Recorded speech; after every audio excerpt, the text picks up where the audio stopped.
22 अप्रैल को हुआ पहलगाम का वाक़या। ये अनकरीब जंग होने वाली है। जंग होने वाली है। हाँ, उसने कल करवाया सारे इंडिया में ब्लैकआउट, अच्छा, हाँ। जो जंग के लिए ज़रूरी होता है पूरे इंडिया में। तो यानी ये कहा जा सकता है कि जंग का अनकरीब में वो हमला करने वाला है और इनको वक्त पड़ा हुआ है। ये चीज यूएनओ भी गए हैं और वहाँ भी गए हैं, सिक्योरिटी काउंसिल में हैं जी, वहाँ भी गए हैं। रात मीटिंग हुई है, आज हो रही है। इंडिया जितना संजीदा हुआ है पाकिस्तान के हवाले से, आप क्या समझते हैं कि पाकिस्तान मुलव्वस है इस वाक़या में? मियाँ साहब, ये पहलगाम में जो वाक़या हुआ है, जहाँ 28 लोग मारे गए है जी, जिसमें एक बेल्जियम का भी था और एक 2 फॉरेनर थे, बाकी इंडियन थे। तो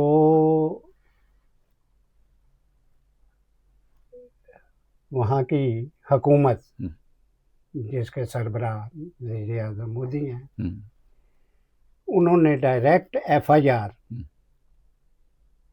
पाकिस्तान पर लगाई कि जी ये 28 लोगों का कातिल पाकिस्तान है, क्योंकि ये इन्होंने पाकिस्तान में करवाया ये सारा कुछ।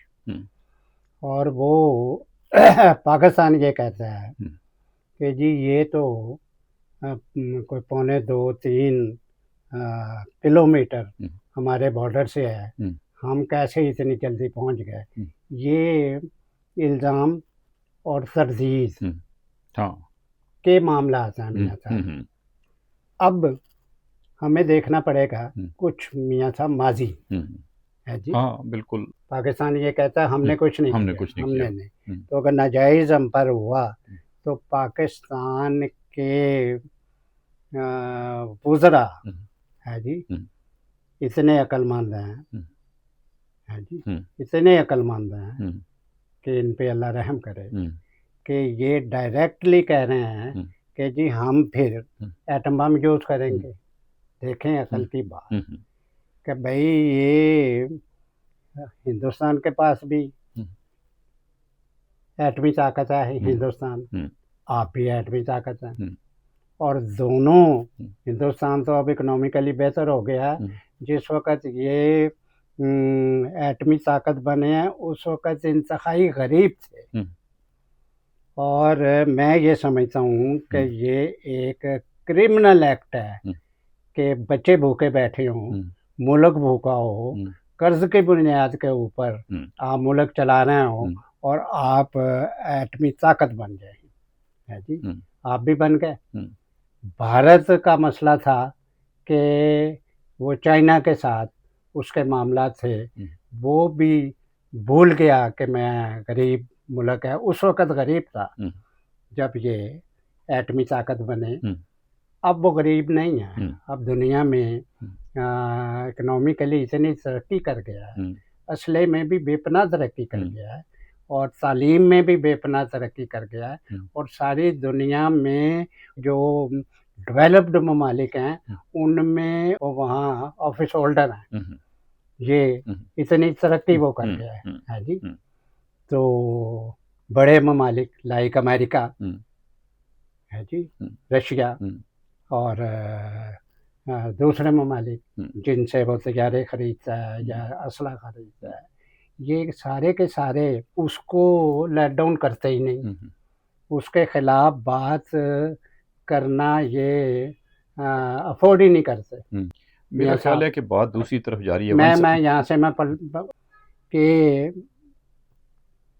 वो कहता है जी पाकिस्तान ने किया, उसने क्यों इल्ज़ाम लगाया, ये मैं आपको बात कि पाकिस्तान 1947 के बाद इन्होंने बिल्कुल कंट्रोल नहीं किया नॉन स्टेट ऑर्गेनाइजेशंस पर कि भाई ये जो दहशतगर्दी कर रही हैं है जी, भारत में, अफगानिस्तान में और दूसरी जगहों पे, इन्हें रोकें है जी। क्योंकि अगर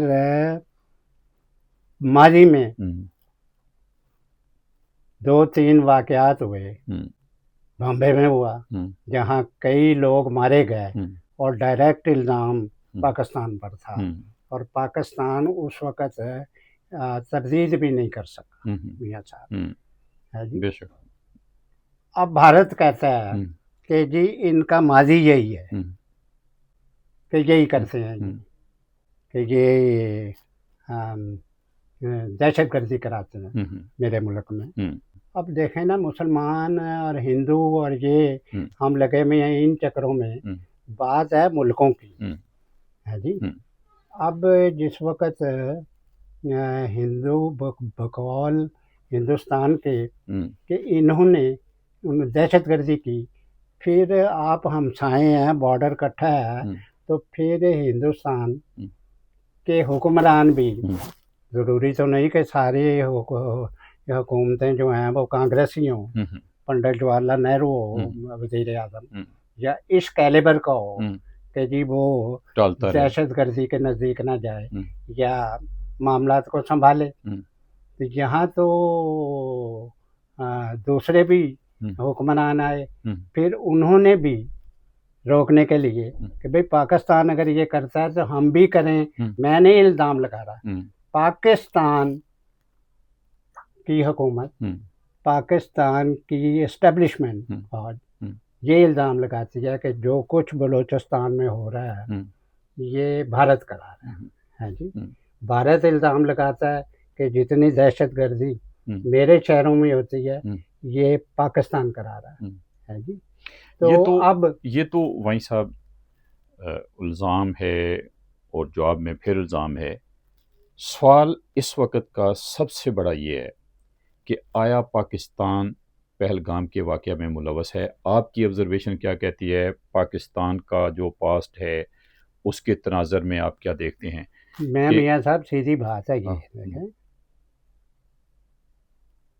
कि ये एक दूसरे पे इल्ज़ाम लगा रहे हैं, सुन लें, एक दूसरे पे।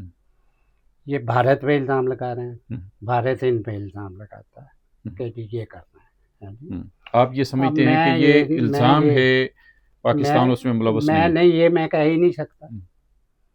मैंने ना इंक्वायरी की है, भारत ने भी ये बात नहीं साबित की कि जी ये हमारी तफ्तीश और इंक्वायरी के नतीजे में ये बात साबित होती है कि ये पाकिस्तान ने करवाया है। तो मैं कैसे ये कह सकता हूँ कि ये काम पाकिस्तान ने करवाया है, या हो सकता है पाकिस्तान ने कराया, या फलां बलूचिस्तान का और खैबर पख्तूनख्वा के मामला जी ये हिंदुस्तान ने कराए हैं, ये मैं नहीं कह सकता। इसलिए ना मैंने तफ्तीश की है, ये श्योर नहीं है। आप भी इस पे कोई राय? जब तक इसकी तफ्तीश नहीं होगी कि जी ये जो कुछ हुआ है, ये पहलगाम वाला भी कि ये हुआ है, उस वक़्त तक मैं नहीं कह सकता कि ये किसने कराया है। अच्छा, इल्ज़ाम हमें इसलिए देते हैं, हम देखें बात कि पाकिस्तान और हिंदुस्तान का बॉर्डर जो है कई किलोमीटर कट्ठा है जी।